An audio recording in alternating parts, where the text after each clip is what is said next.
깊어진 삶은 깊어진 삶은 주께 드리네.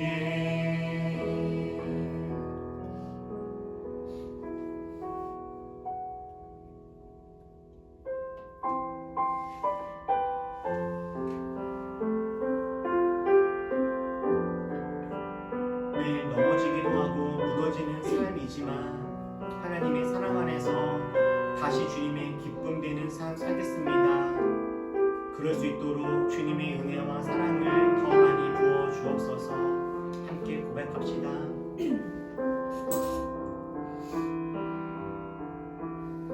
나의 사랑, 나의 사랑, 너는 어여쁘고 참 귀하다. 어느 보석보다 귀하다.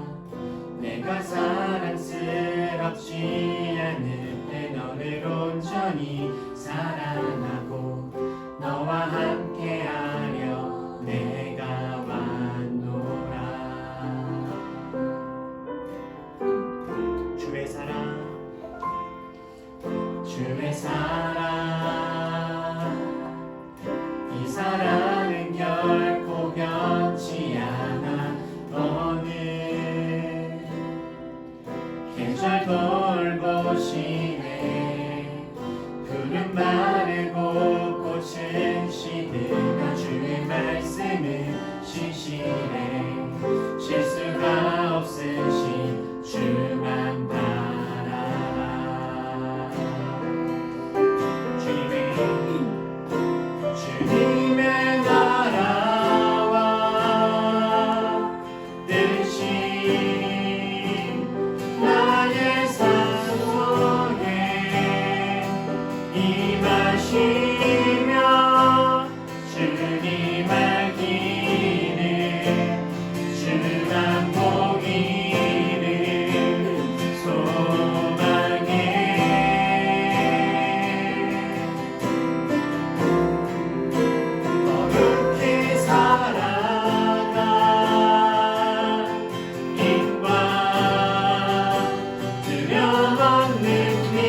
나의 하나님 완전한 사랑 찬양해 주님의 나라와 대신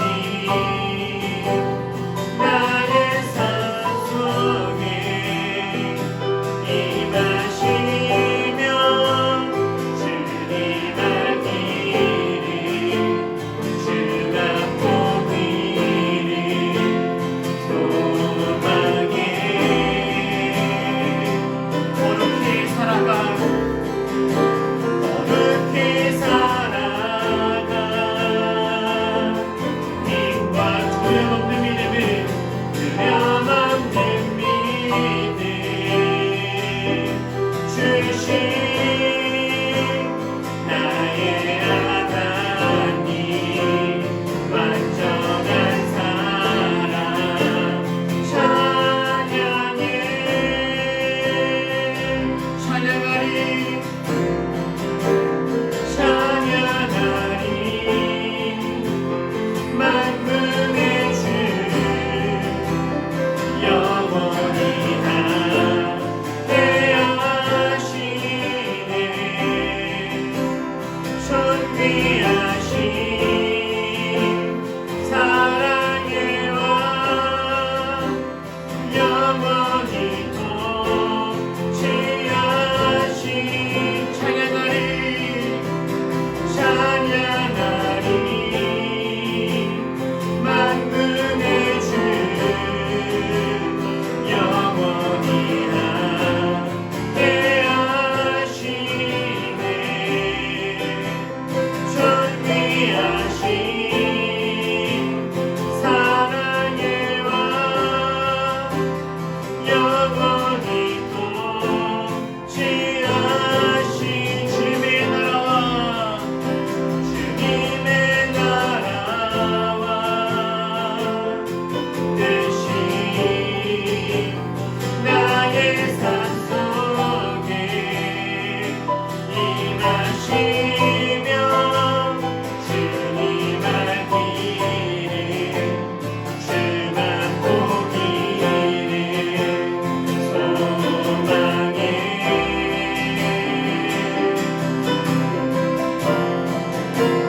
거룩히 살아가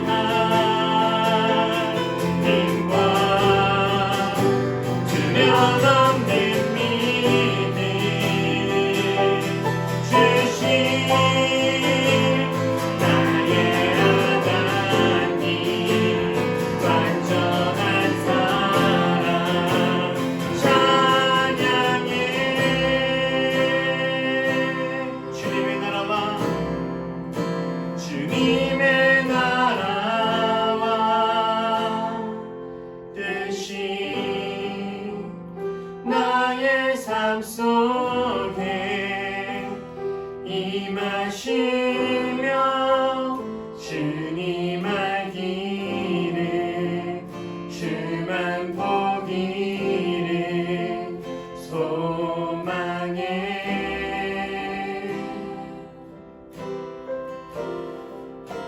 거룩히 살아가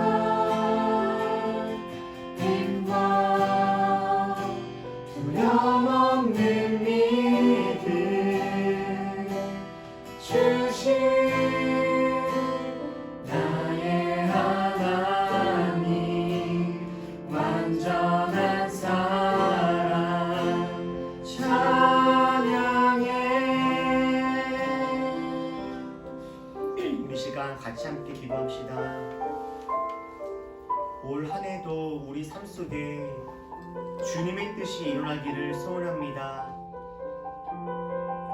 거룩히 살아갈 힘을 더하여 주시고 두려움 없이 주께 나아갈 수 있는 힘과 능력도 주시어서 올 한 해 하나님을 기쁘시게 하며 세상을 아름답게 하는 의미 있는 삶 우리들 잘 살아갈 수 있도록 주님의 사랑을 우리와 함께 하여달라고 다 같이 함께 기도합시다. 기도하겠습니다. 사랑하는 하나님 아버지, 하듯이 우리에게 두려움 없이 살아갈 수 있는 믿음과 은혜들을 더하여 주옵소서. 하나님 주님을 믿고 따라갈 수 있는 마음들을 힘과 은혜들을 우리에게 허락하여 주시옵소서. 하나님 주님의 기쁨 되는 한 해가 되어지기를 소원합니다. 하나님 주님의 뜻에 맞는 길에 우리가 서 있기를 소원합니다. 하나님 우리를 주의 길로 인도하여 주시어서 하나님 한 해를 돌아보았을 때 하나님께 기쁨이 되며 세상을 아름답게 하는 의미 있는 삶 우리가 잘 살아냈다 고백할 수 있도록 하나님 우리에게 그 놀라운 힘과 은혜들을 더하여 주시옵소서. 때로는 두렵고 막막할 때도 있습니다. 하나님 감당할 수 있는 은혜들을 우리 가운데 부어 주시옵소서. 우리는 작고 약하오니 하나님 주님의 놀라운 능력과 은혜와 권능으로 하나님 우리들을 붙잡아 주시옵소서. 우리들의 순간순간 발걸음마다 주님의 은혜가 닿기를 소원합니다. 내 뜻이 아니라 주 뜻이 이루어지기를 소원하며 하나님 우리 삶을 주께 드리며 걸어갈 터이니 하나님이 우리들의 힘이 되어 주셔서 하나님 우리가 마땅히 있어야 될 그 자리에 하나님 우리가 잘 자리할 수 있도록 주님께서 인도하여 주시옵소서. 하나님 주님의 마음을 우리 가운데 더 부어주셔서 하나님 우리가 다른 것들 눈치 보지 아니하게 하시고 오직 하나님의 마음이 어디 있는지를 헤아리며 하나님 그 길로 나아갈 수 있는 은혜가 있게 하여 주시옵소서. 네 하나님 우리가 주님을 사랑합니다. 네 주님 내가 주님을 사랑합니다. 주님께 기쁨이 되어지기 위해 우리가 소원을 가지고 행하겠습니다. 하나님 우리의 마음속에 주의 마음을 더욱더 부어주시고 주님의 놀라운 칭찬과 은혜들로 우리 가운데 함께하여 주시어서 하나님 우리가 주님으로 말미암아 이루어 걸어가게 하여 주시고 우리가 주님으로 말미암아 다시 한번 새 힘을 거두리고 나아갈 수 있도록 인도하여 주시옵소서. 나는 작을지라도 주님을 작지 아니하시고 나는 부족할지라도 주님의 영광과 크신 분이심을 고백하오니 하나님 주님의 놀라운 은혜와 영광 가운데 우리가 더하 살아갈 수 있도록 우리에게 그 은혜를 더하여 주시고 함께하사 역사하여 주옵소서.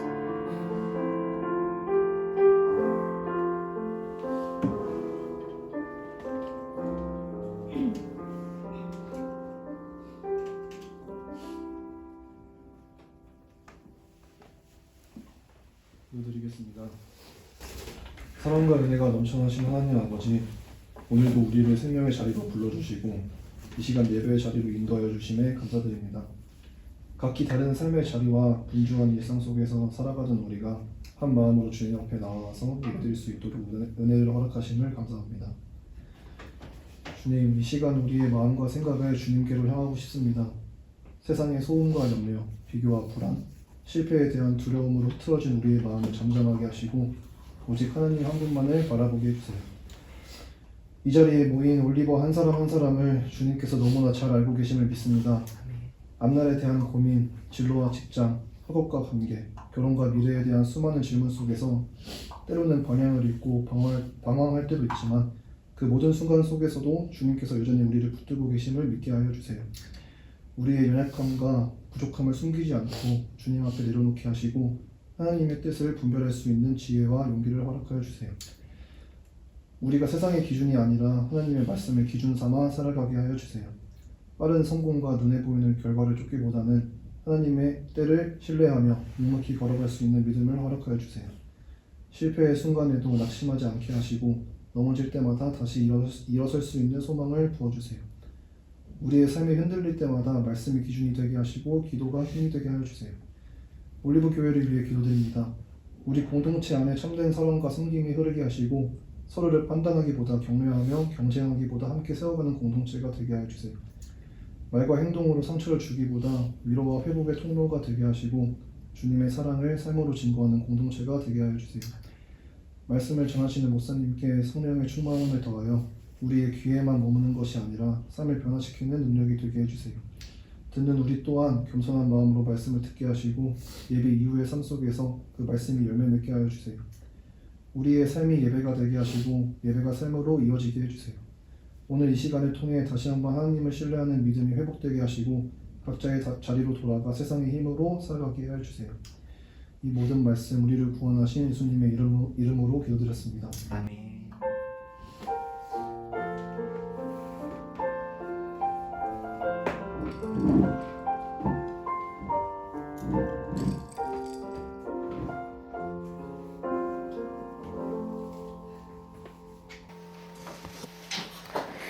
오늘 우리에게 주신 말씀은 창세기 1장 26절부터 28절까지 보겠습니다.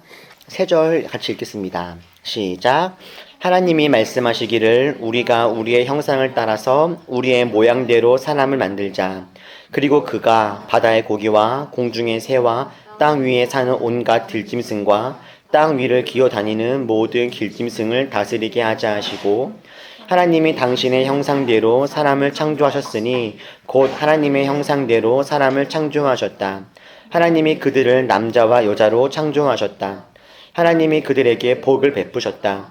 하나님이 그들에게 말씀하시기를 생육하고 번성하여 땅에 충만하여라. 땅을 정복하여라. 바다의 고기와 공중의 새와 땅 위에서 살아 움직이는 모든 생물을 다스려라 하셨다. 아멘.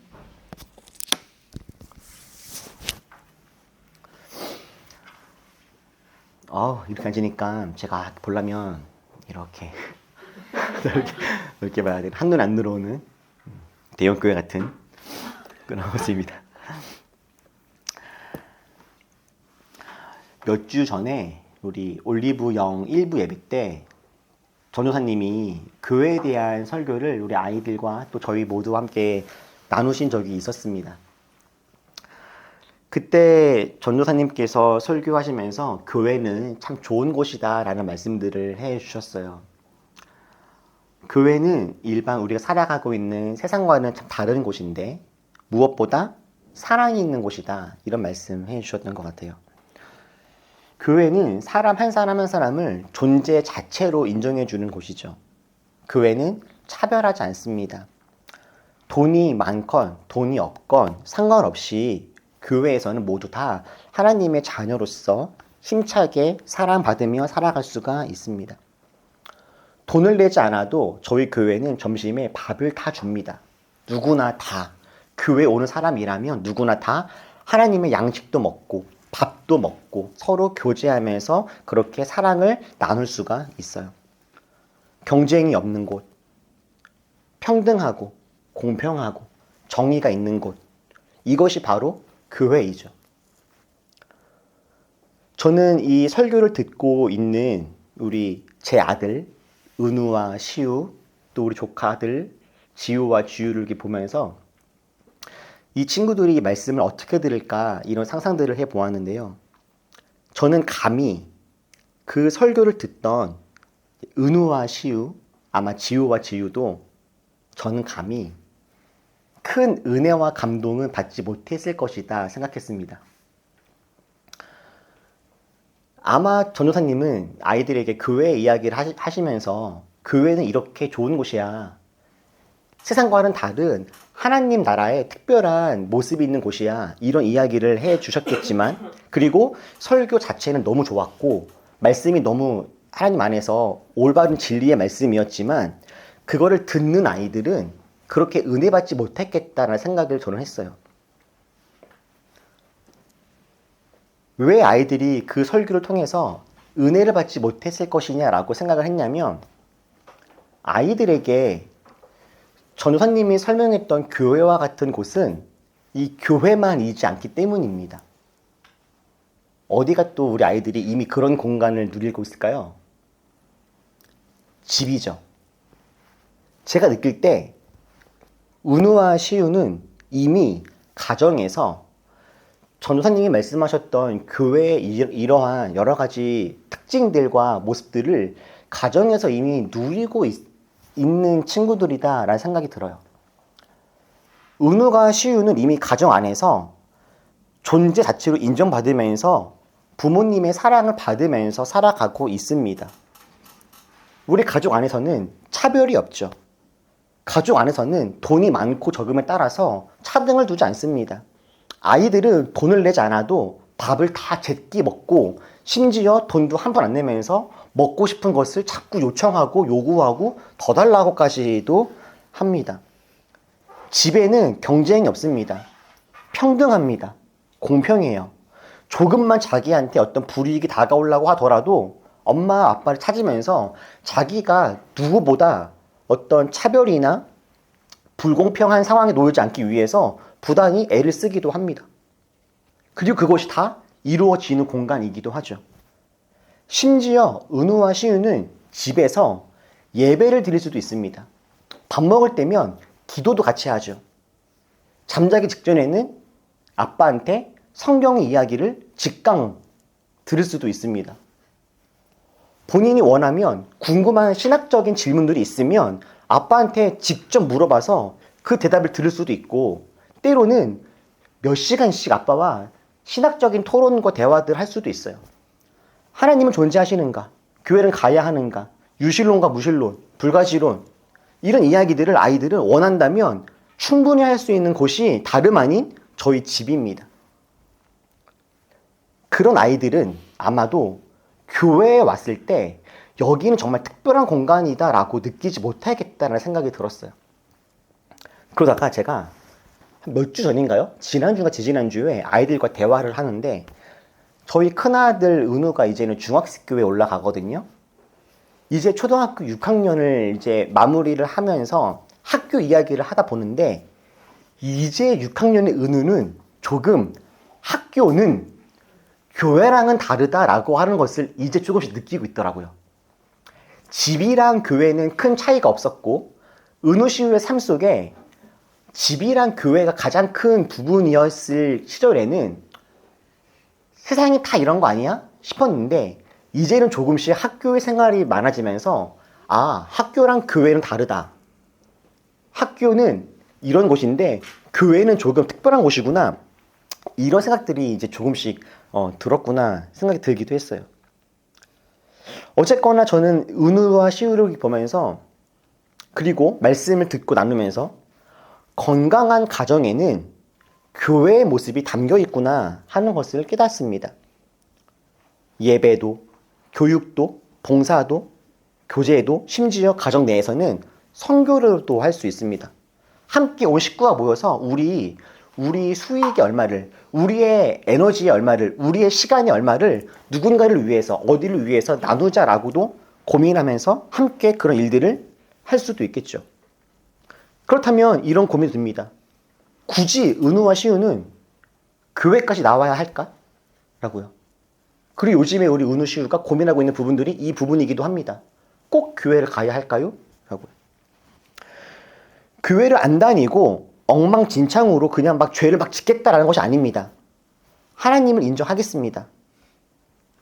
때로는 기부도 하고 봉사도 하고 바르고 정직하게 살겠다라고 한다면, 다만 일요일날 교회는 좀 안 가고 싶어요 라고 한다면 그럼 어떨까 하는 거죠. 교회를 안 가고 그냥 일요일날 저녁에 아빠랑 엄마랑 같이 우리 식구들끼리 모여서 예배 드려요, 그거는 할게요 라고 한다면 그건 교회가 아닌 것인가 하는 생각도 드는 거죠.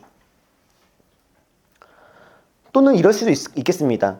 교회를 일주일에 한 번씩 가는 게 아니라 한 달에 한 번씩, 또는 1년에 몇 번, 절기 때, 성탄절, 부활절 이럴 때만 가는 건 안 될까? 사실 오늘 날씨가 안 좋다고 하도 연락이 많이 와가지고 그 안전 문자가 와서 걱정 많이 했는데, 만약에 날씨가 아주 안 좋아요, 막 바람이 불고 막 눈이 옵니다. 그런 날에는 굳이 꼭 가야 되는 건가 하는 생각이 들기도 할 것 같아요. 교회는 꼭 한 군데만 다녀야 될까요? 오늘은 여기 교회 갔다가 다음 주에는 저 교회 갔다가 이렇게 다닐 수는 없을까요? 저는 은우와 시우에게 여러 가지 교회에 대한 고민과 함께 질문과 대답을 하면서, 그럼에도 불구하고 은우야 시우야 우리 교회 가자 라고 이야기를 했습니다. 가정 안에는 물론 교회가 가지고 있는 여러 가지 기능과 교회의 모습들이 있습니다. 그런데 그럼에도 불구하고 제가 은우와 시우에게 교회 가자라고 이야기한 이유가 있습니다. 저는 우리 모두가 교회에 오는 것이 참 유익하다 생각을 합니다. 우리가 교회를 다니는 데에는 크게 두 가지 이유가 있을 거예요. 첫 번째는 자라기 위해서입니다. 자라기 위해서. 하나님을 믿고 그리스도인이 되었습니다. 하나님의 자녀가 되었습니다. 근데 이것은 믿음으로 주님의 자녀가 되었고, 내가 이제부터 하나님을 믿고 주님의 자녀가 되었다라고 하는 그것은 신앙생활과 그리스도인 됨의 끝이 아닙니다. 마지막이 아니에요.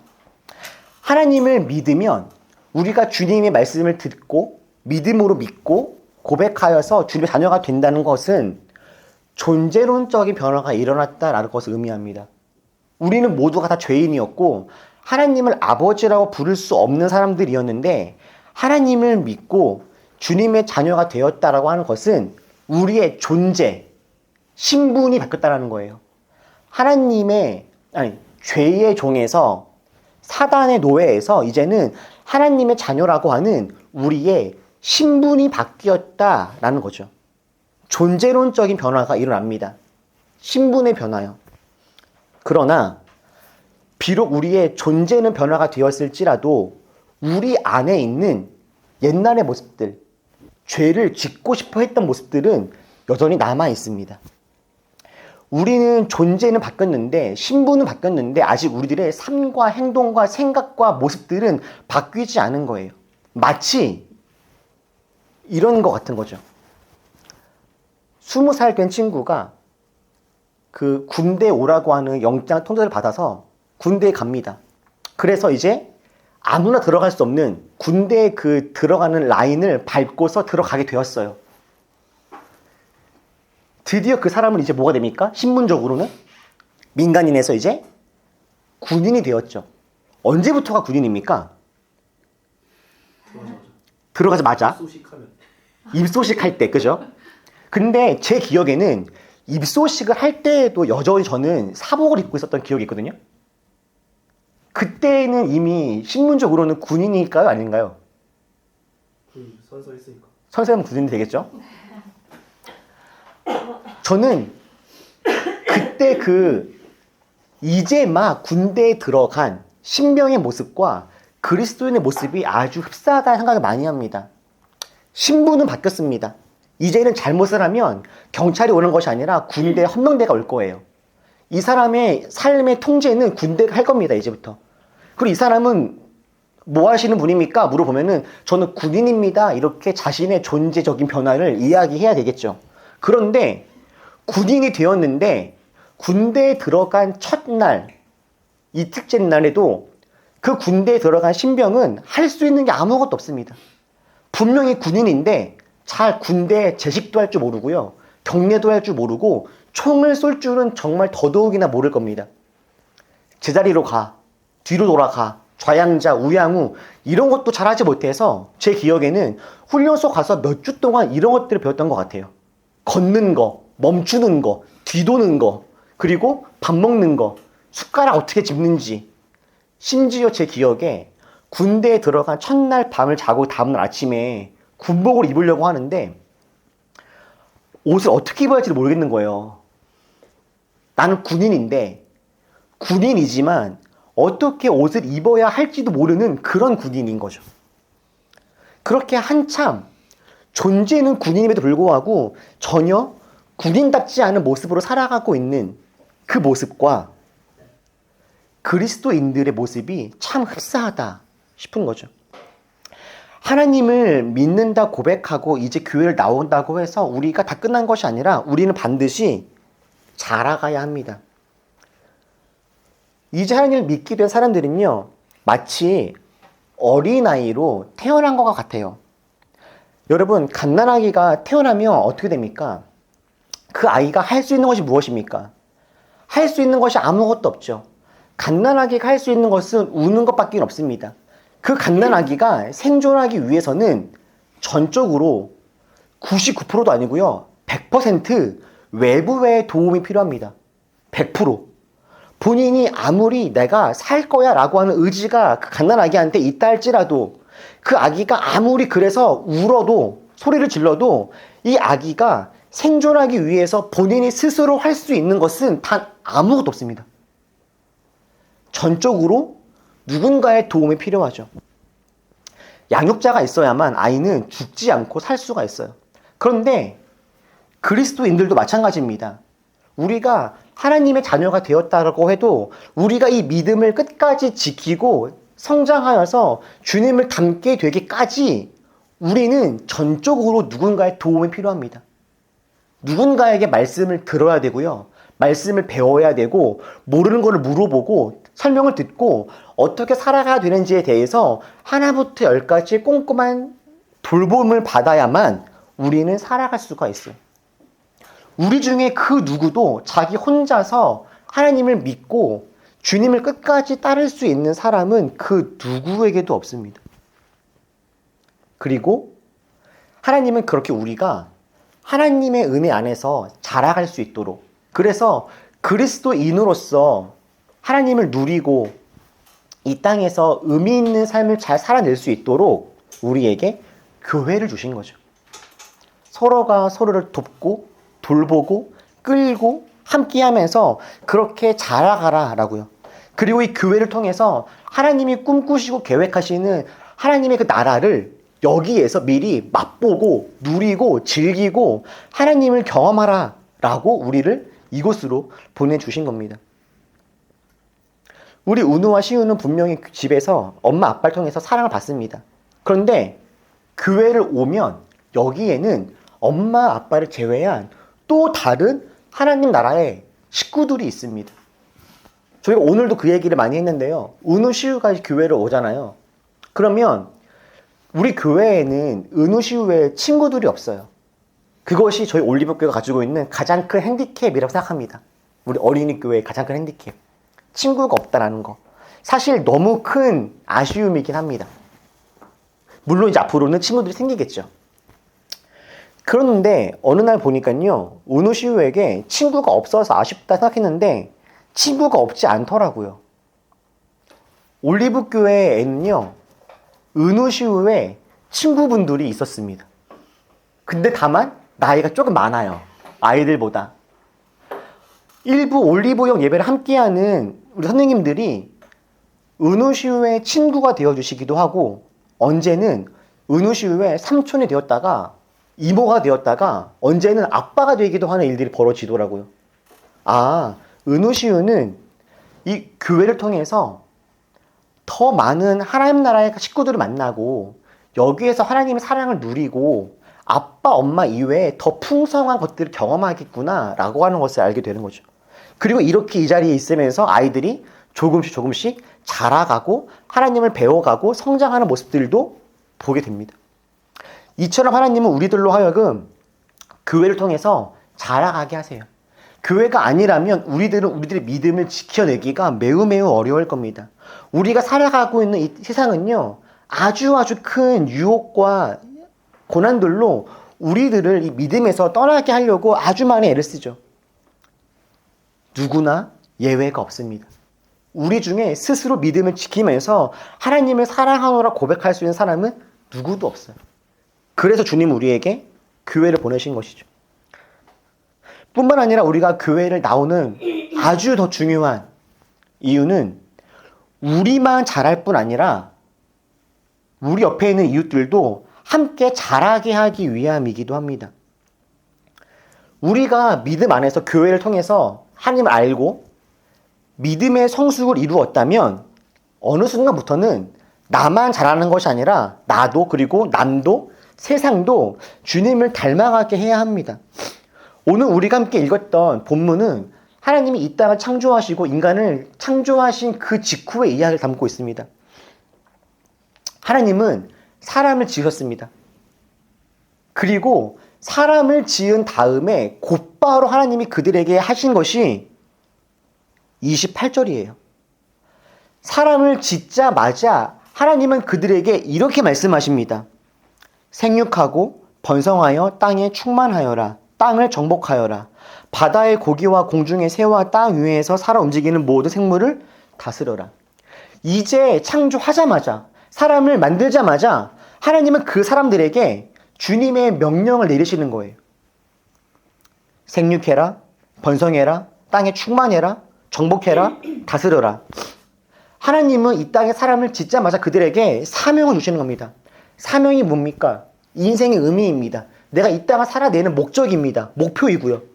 하나님은 사람을 지으시고 그냥 아무렇게나 살아라 내버려두신 것이 아니라 그들에게 어떤 인생을 살아야 될지에 대한 인생의 목적을 주시는 거예요. 그런데 그 인생의 목적이 이런 거랍니다. 생육하고 번성하고 충만하고 정복하고 다스리는 것. 여러분, 여기에서 생육과 번성과 충만과 정복과 다스림은 우리가 생물학적으로 아이를 더 많이 낳으라고 하는 의미는 아닙니다. 아무 땅이나 가서 개발을 일삼아라라고 하는 의미도 아닙니다. 동물들을 내 마음대로 함부로 붙잡아서 내 마음대로 해라 이렇게 이야기하는 것도 아니에요. 성경에서 생명이라고 하는 것을 이야기할 때에는 언제나 하나님과의 관계에 대해서 이야기할 때 생명이라는 단어가 쓰입니다. 물론 문맥상 정말 사람들의 목숨을 의미할 때도 있긴 하지만 성경에서 누군가가 살았다, 누군가가 죽었다 이야기할 때에는 생물학적으로 살아있고 죽어있음을 이야기하지 않고 하나님과의 관계가 연결되어 있는 사람은 살아있다. 하나님과 관계가 끊어져 있는 사람, 온전히 죄에 매여 있는 사람은 죽었다라고 이야기하죠. 그래서 하나님이 보시기에는 살아있는 것처럼 보여도 죽어있는 사람이 있고 죽은 것처럼 보이고 너무 인생이 망한 것처럼 보여도 생생하게 살아있는 것처럼 보이는 사람이 있는 거예요. 때로는 실제로 죽어있는 사람인 것처럼 보이는데 하나님은 죽은 것이 아니라 잔다 말씀하실 정도로 성경에서 이 생명과 죽음에 대한 개념은 우리가 알고 있는 것과는 좀 다르죠. 이렇게 봤을 때 하나님이 생육하고 번성하고 땅에 충만하고 정복하고 다스리라라고 하는 이 의미의 본질적인 의미는 하나님과의 관계를 누릴 뿐만 아니라 하나님과의 관계를 누리는 사람들이 많아지게 하라라고 하는 의미인 것이죠. 다시 말하면 이 땅에 하나님이 창조하신 이 세상에 하나님의 뜻을 이루는 사람들이 많아지도록, 그래서 하나님의 통치가 잘 이루어지도록 너희가 그 일들을 행해라 라고 하는 의미인 겁니다. 하나님은 하나님을 닮은 우리들을 통해서 이 땅에 하나님의 뜻들을 이루고 싶으셨죠. 그래서 우리에게 그것을 사명으로 주신 겁니다. 그리고 창세기 말씀과 동일한 말씀을 예수님은 이렇게 하신 거예요. 여러분들이 너무나 잘 알고 있고 제가 여러 번 이야기했던 이 마태복음 말씀 말입니다. 우리 19절과 20절 같이 한번 읽어볼까요? 자, 시작. 그러므로 너희는 가서 모든 민족을 제자로 삼아서 아버지와 아들과 성령의 이름으로 세례를 주고 내가 너희에게 명령한 모든 것을 그들에게 가르쳐 지키게 하여라. 보아라, 내가 세상 끝날까지 항상 너희와 함께 있을 것이다. 창세기 1장의 말씀과 마태복음 28장의 마지막 말씀은 사실 같은 이야기입니다. 하나님의 관심사는 하나님의 복음이 온 열방으로 흘러가는 것이에요. 땅 끝에 이르기까지 모든 사람들이 하나님을 알고 하나님을 누리게 되는 것입니다. 모든 사람들이 하나님의 사랑을 경험하고 다른 종류의 삶을 살게 되는 것, 또 그로 인해서 그 주변에 있는 또 다른 사람들을 변화시킬 뿐만 아니라 그들이 속해 있는 사회와 문화를 바꾸고 변화시키는 것, 이것이 하나님이 우리에게 원하시고 바라시는 꿈이죠. 심지어 하나님은 우리에게 이렇게 기도하라고도 하셨습니다. 기도가 무엇입니까? 기도는 우리들의 소원이고 간구이고 바람입니다.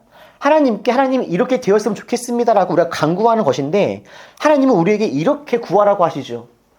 하나님의 이름이 거룩하게 되기를 기도해줘라. 하나님의 나라가 오게 되기를 기도해라.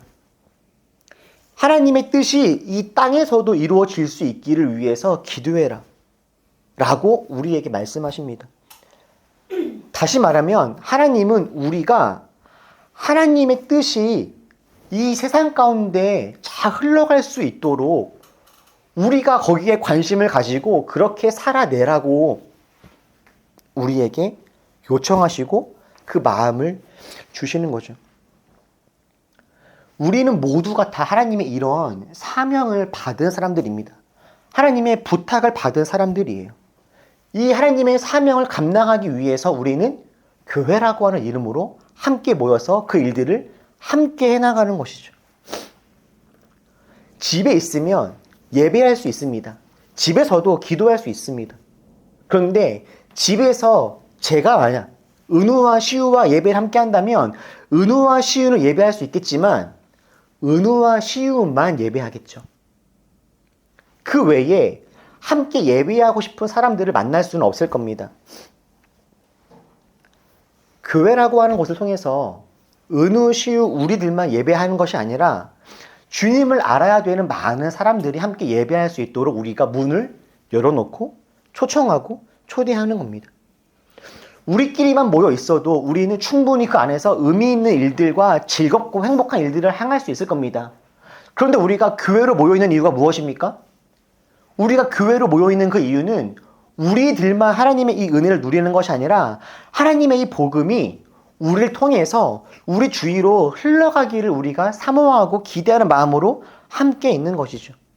그래서 우리는 이 문을 열고 누군가 들어온다면 그 사람이 남자든 여자든 할아버지든 할머니든 아이든 노인이든 부자든 가난한 사람이든 누구나 가리지 아니하고 환영하고 환대하며 함께 해나가려고 하는 것 아니겠습니까?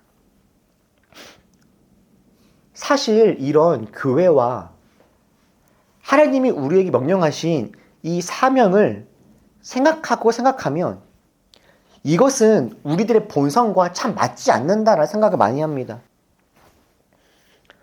사실 교회를 다니면 다닐수록 우리가 느끼는 것이 무엇입니까?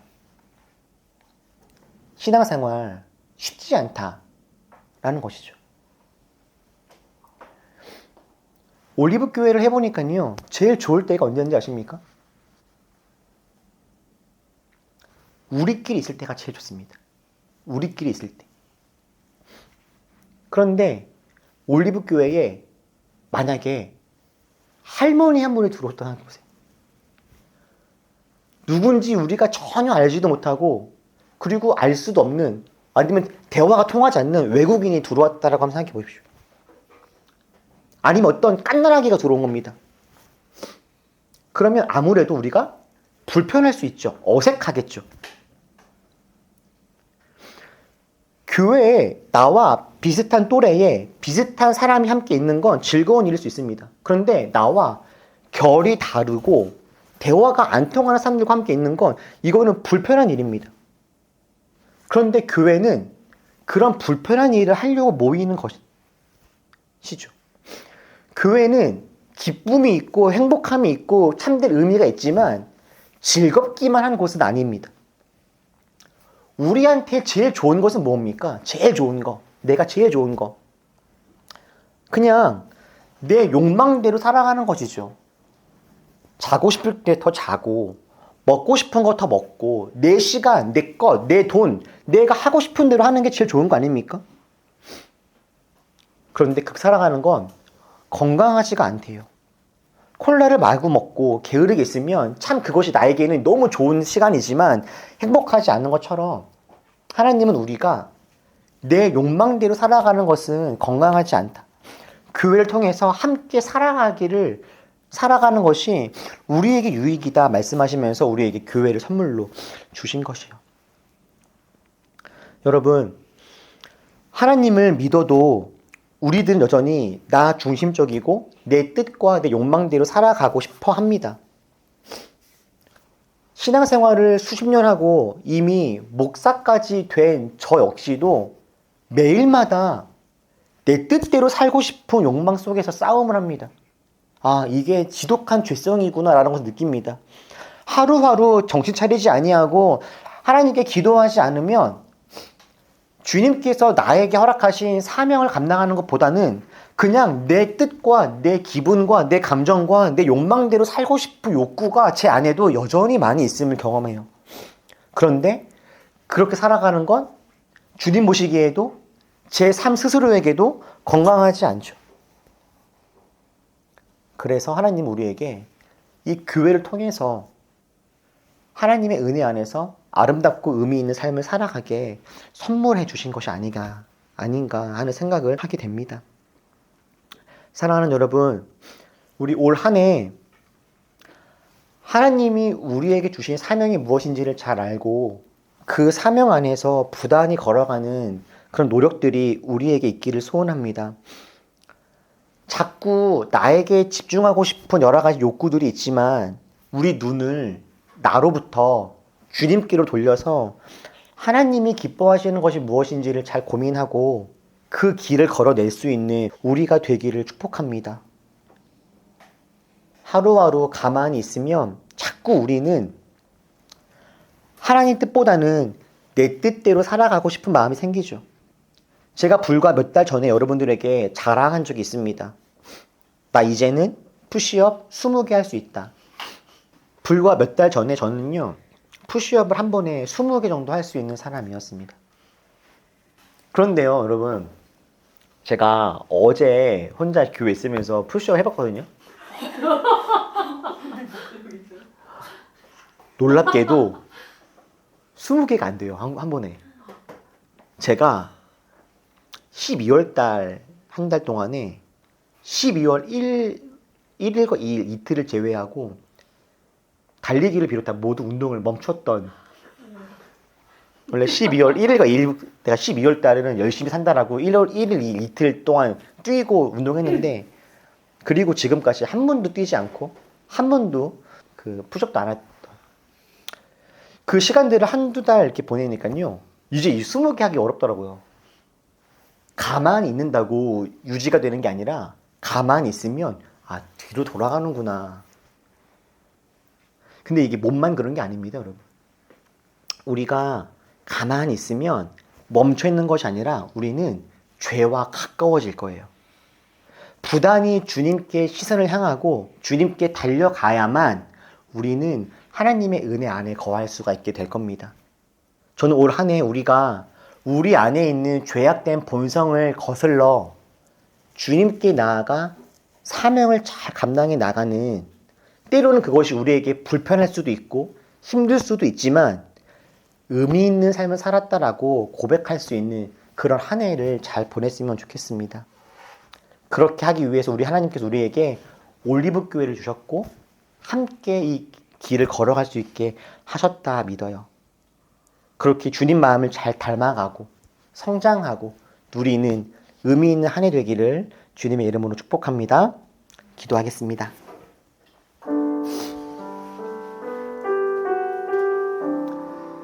우리 오늘 말씀을 기억하면서 하나님께서 우리에게 주신 사명들을 기억하며 내 뜻대로 살지 않고 주님께서 원하시는 삶의 걸음을 힘차게 내딛는 삶 살겠습니다. 우리 결단하면서 조용히 함께 기도하도록 하겠습니다.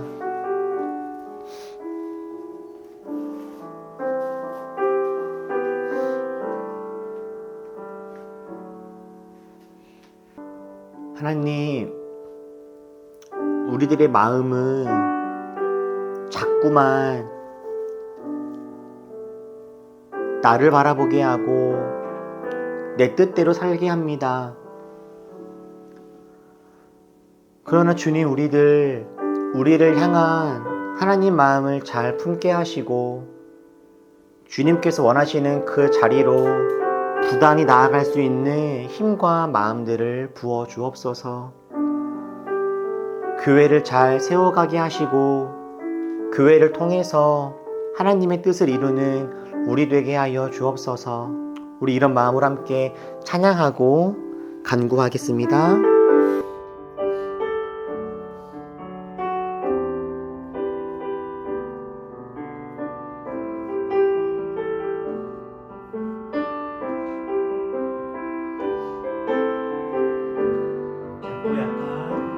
작고 약한 내 모습 기댈 곳도 없네.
하심을 믿네. 주께서 세우신 이 교회와 하나 되게 하심을 만다해 힘써 지키리라. 우리가 기도할 때 하나님 올 한 해 내 뜻대로 살아가는 것이 아니라 주님께서 기뻐하시는 삶의 자리를 우리가 잘 살아낼 수 있게 하여 달라고 우리 말씀을 기억하며 주님의 그 사명을 기억하며 다 같이 함께 기도합시다. 기도하겠습니다. 사랑하는 하나님 아버지, 올 한 해 주님께서 우리 가운데 허락하신 그 삶의 자리에 우리가 있게 하여 주옵소서. 자꾸 내 마음속에 내가 원하는 욕망대로 걸어가게 하지 아니하시고 하나님 주님께서 원하시는 삶의 걸음이 어디인지를 깨달아 그 길로 걸어가는 하나님 우리 되게 하여 주시옵소서. 하나님 우리 마음은 자꾸만 죄를 향하여 갑니다. 자꾸만 하나님 내 뜻과 내 바램과 내 욕망을 향하여서 주의 길로 걸어갑니다.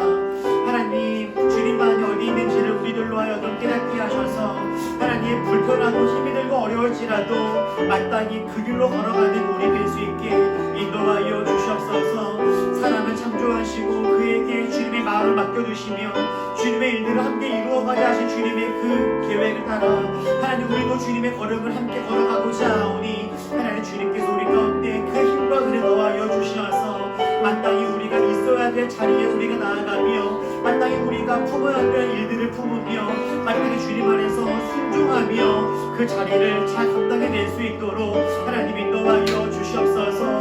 감당할 수 있는 힘이 없을 때가 있습니다. 하나님 우리에게 힘을 주시고 능력과 은혜를 더하여 주옵소서. 우리들로 하여금 주님의 길을 잘 감당할 수 있는 아버지 은혜들을 우리 가운데 허락하여 주시어서 주님께서 원하시는 그 걸음들 잘 걸어갈 수 있도록 주님이 도우시고 함께하여 주시옵소서.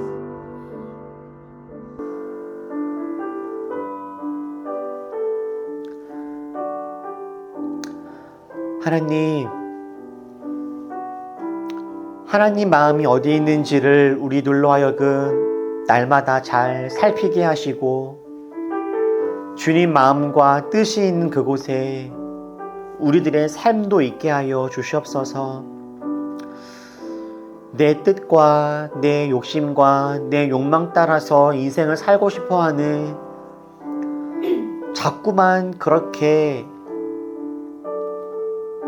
나를 위해 내 인생을 쓰고 싶어하는 마음들이 들곤 하는데 하나님께서 정말로 원하시는 것이 무엇인지를 잘 생각할 수 있는 여유와 지혜 주셔서 아름답고 풍성한 삶 우리들 잘 살 수 있도록 주님께서 우리들을 이끌어가 주옵소서. 올 한 해 하나님의 사명들 잘 감당해 나가며 주님께 칭찬받는 한 해가 되고자 하오니 우리를 주의 길로 인도하여 주옵소서. 주님께 감사드리며 예수님의 이름으로 기도했습니다. 아멘. 우리 교회 소식 몇 가지만 나누겠습니다. 오늘도 교회 나오신 모든 분들을 환영하고 축복합니다. 서로 사랑과 감사의 마음을 담아서 격려하시죠. 우리 지난주 주일날 말씀드렸던 대로 우리 26년에는 올리브교회 모두가 성경 통독을 해볼까 합니다. 그리고 제가 월요일날 그 단톡방에다가 그 1월달 함께 읽으면 좋을 묵상 칼렌더 그 성경 통독 달력을 1월달 거를 드렸는데요. 1월달 분을 이미 읽어보신 분들은 아시겠지만 분량이 매우 짧죠? 2장밖에 안 되죠? 많아야 3장. 그죠? 그래서 여러분들 혹시 아직 내가 몰랐다 그래서 못 읽었다 하시는 분들도 지금이라도 읽으실 수 있습니다. 그래서 여러분들 올 한 해는 우리가 성경 통독 여러분 각자 잘 해보시면 좋겠고, 요즘에 제가 다시 성경을 열심히 읽고 있는 중인데 성경을 제가 읽으면서 정말 다시 한번 느끼기는 정말 가성비 있다 싶어요. 보통 책들은 이 두꺼운 책 한 권을 봐도 거기서 나에게 되게 유의미한 어떤 문장, 내용이나 줄거리를 얻기가 그렇게 쉽진 않잖아요. 그래서 좋은 책을 읽고 좋은 영향을 받으면 참 운이 좋다 싶은데 성경은 아무데나 펴서 아무데나 읽어도 많이 읽지 않아도 참 그 가성비 있게 누려가는 게 많구나 하는 것을 깨닫는데 여러분 올 한 해 성경을 통해서 하나님을 또 알아가시고 삶을 잘 정리하는 좀 은혜가 있기를 바랍니다. 복음과 상황 1월달 게 나왔는데 지금 보니까 과어로가 몇 개 있더라고요. 여러분 교회에는 한 권씩은 비치하면 좋겠고 한 권 이상이 있다. 그럼 여러분들 가져가셔도 괜찮습니다. 그래서 여러분들이 보니까 내가 가져가면 다른 사람들이 못 가져갈까봐 너무 배려를 많이 하시는 것 같은데 여러분 여기 보시면은 다 이렇게 달별로 나와 있으니까 교회에 남겨놓을 책 한 권 빼고 2권 이상 있다 싶으면 한 권씩 가져가셔서 보셔도 좋을 것 같습니다. 오늘이 이제 마지막 광고인데요. 기부금 영수증 신청하지 안 하신 분들 있다면 오늘이 11일이죠. 내일까지는 해주셔야 이제 막바지 작업을 할 수가 있습니다. 안 하신 분들은 신청해 주시면 되겠습니다. 우리 폐회송 찬양하시고 축도를 마치겠습니다.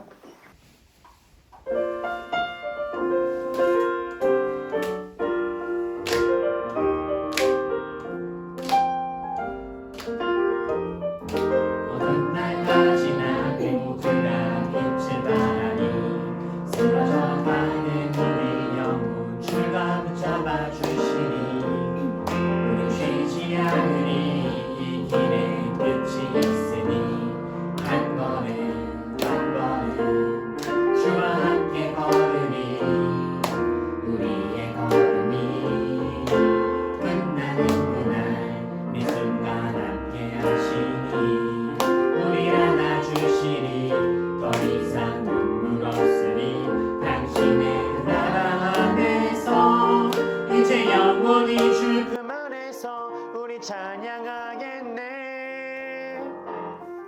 우리가 늘 이 길 세상이 미련하다 해도 우리는 주가 보여주시 그한 소망이 있으니 어둠의 조각조차 그곳에 발들이지 못해 당신의 나라에 우리 영원히 우리가 늘 이 길 세상이 미련하다 해도 우리는 주가 보여주시 그한 소망이 있으니 어둠의 조각조차 그곳에 발들이지 못해 당신의 나라에 우리 영원히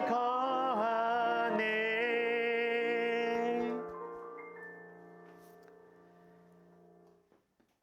이제는 우리를 모든 죄악과 사망에서 건져내신 우리 주 예수 그리스도의 은혜와 하나님의 크고 따뜻하고 포기하지 않는 사랑과 언제나 우리와 함께 하시면서 주의 길 걸어갈 수 있게 힘과 능력 주시는 성령님의 그 큰 은혜가 내 뜻이 아니라 주의 뜻이 무엇인지를 고민하며 사명 감당하는 삶 살기로 결단하며 돌아가는 모든 올리버들과 함께 예배하는 모든 이들 머리 위에 지금부터 영원토록 함께 하시기를 간절히 축원하옵나이다. 아멘.